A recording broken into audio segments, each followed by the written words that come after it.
What's going on, everybody? Welcome back to another video. Before we know it, we will be playing Modern Warfare 2 2022. I really hope that's a good thing. But if they include these things that I'm getting ready to talk about, then there's a good chance it will be a good thing. Today, let's talk about 8 features that need to be in Modern Warfare 2 2022. So let's just get right into it, starting off with number 1. It's something that they have introduced in the last 3 Call of Duties, beginning with Modern Warfare 2019. It followed in Cold War, and then it followed in Vanguard. Something that I absolutely despise, and I actually want them to get rid of. I'm sure a lot of you agree with me. Disbanding lobbies. If you don't know what that means, allow me to quickly explain. Basically, once you find a lobby, you play one game, and then you get kicked out of that lobby most of the time. Very rarely do you actually stay with the same group of players, and then you find a completely new lobby. That is what disbanding lobbies is. And maybe you started in Modern Warfare 2019, so this is all you've ever known.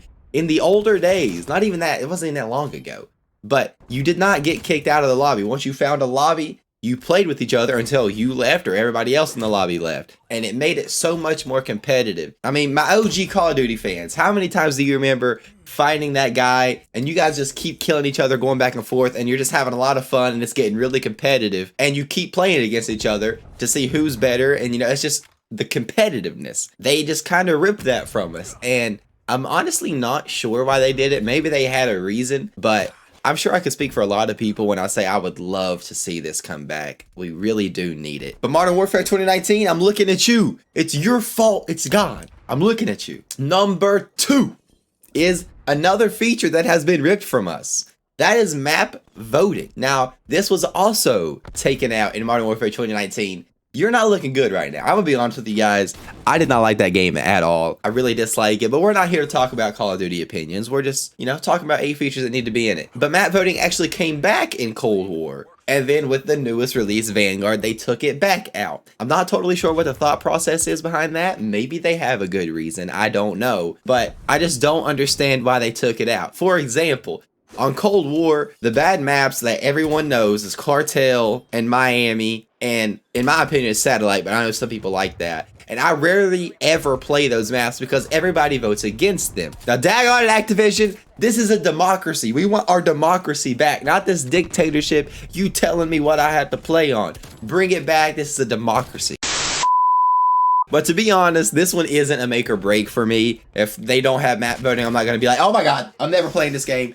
No, this game sucks. It's not going to be a huge deal, but I would really enjoy to see it in the game. Number 3, this one is pretty important to me, but I'm honestly pretty doubtful it'll be in the game, and that is traditional prestiges. I also think this changed with Modern Warfare 2019. Don't quote me on that though, I could be wrong. But it's basically these seasonal prestiges, I guess is what they're calling them. Basically, after the season resets, your level also resets. But my main problem with this is, once you get through the first 50 or 55 levels, how many ever the game has, that's it. Like, you've unlocked everything, and now from here on out, for the rest of the game, the maybe month it took you to hit level 55, yeah, you're done. Levels are done. I mean, if you hit Master Prestige, you get a cool glowy number. Prestiging used to be a big deal, man. It was exciting. It was like, I remember hesitating before you would prestige. You're like, dude, do I do this? I don't know if I want to lose all that stuff. Literally on Modern Warfare 3, you could hit it and it would, warn you a few times about what you're doing. And then if you backed out, it would play the chicken sound effect.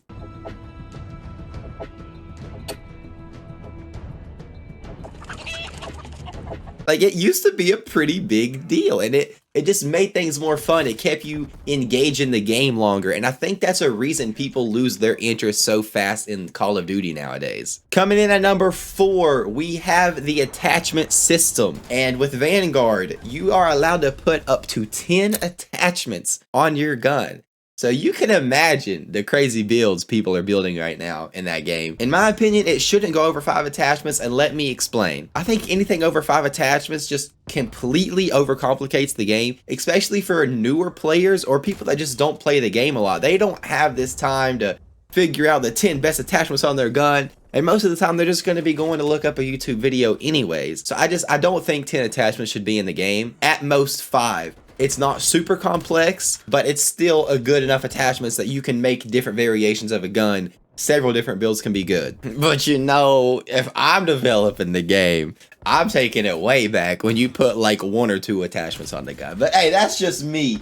I like the simplicity, but I can also get on board with 5 attachments. I'm okay with that. Now this next one's kind of like 2 and 1, so we're gonna count this as number 5 and number 6, and that is COD points / an in-game currency. Now something I would really like to see, but I think we all know Activision would never do it, is that you earn COD points while you play and you don't always have to buy. That way you could actually maybe somehow buy the battle pass without having to spend any money. Just from earning, you'd be able to buy the battle pass. But come on, we know they ain't gonna do that. But even if they took it lower than that, even if you got like way less points from playing, if you could buy like cool calling cards or maybe operator skins, camos, that kind of thing, I think that would be really cool to see. But I really don't think we're gonna get something like that, which leads me to my next point, which is an in-game currency. If you guys play Black Ops 1, there might have been a few other cards that they did this in, but it's just not coming to my brain. But I know Black Ops 1, that was like a really big thing. I think they still called them COD points, but it wasn't like it is today. But you got an in-game currency for playing the game, and that's how you had to unlock camos, and I think you even had to unlock guns that way, but I'm not 100% sure on that. It's been a long time since I played Black Ops 1. But you could buy camos with these COD points, you could buy calling cards, a whole bunch of stuff, and it was really neat. So I think of the 2 points, this one would be a lot more likely to see, and I would be totally okay with an in-game currency system. Now this one is more of just like a wish list. This is definitely not a make or break. I'm not expecting this to be in the game at all, but I think it would be something new, and I would be really interested to see how they iterate it into the game. Is that the right word? Iterate? Is iterate the right word? I don't know. Introduce it into the game? I don't know. I'm just gonna trust my gut and say iterate.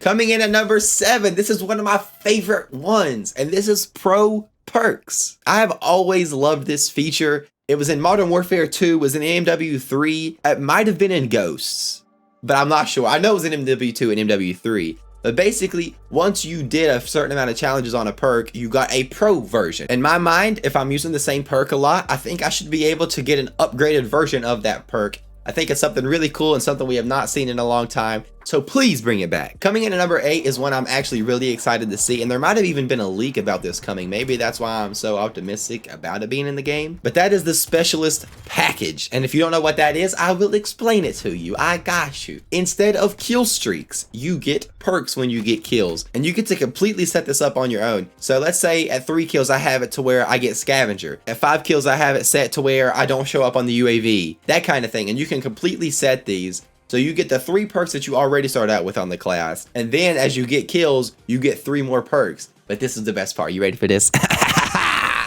When you get 8 kills, at least that's how it was in Modern Warfare 3, you get the Specialist Strike Package, I believe is what it's called. Something like that. And you get every perk in the game. You are like an absolute tank. You are an absolute unit running around this map. You got everything working for you. It is so nice. That was my favorite way to get a Moab in Modern Warfare 3. Because you just felt like you just could not die with all those perks. It was awesome. But those are 8 features that we need to see in Modern Warfare 2 2022. Are you guys excited for this game?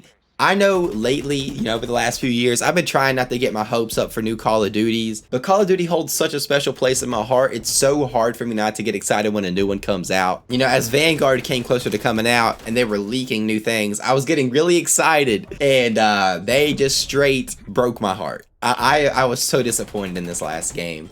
But please, you know, we're entering the new era of COD 2.0, as many people are calling it. Please, let it be good. I'm so excited. But I want to thank you guys so much for watching. If you made it this far into the video, that means you definitely enjoyed it. So be sure to leave a like and subscribe to the channel if you are new around here. And if you want to see more of this face, I do stream right here. I'm still working on a stream schedule because I want to change it. I'm not going to go into a whole lot of detail, but I used to stream every Wednesday, Friday. Now I'm going to change it. I don't know. I'll figure it out. But if you have anything you'd like to see me make a video on, drop that down in the comments below. Again, thank y'all for watching, and I'll catch you in the next one. Peace!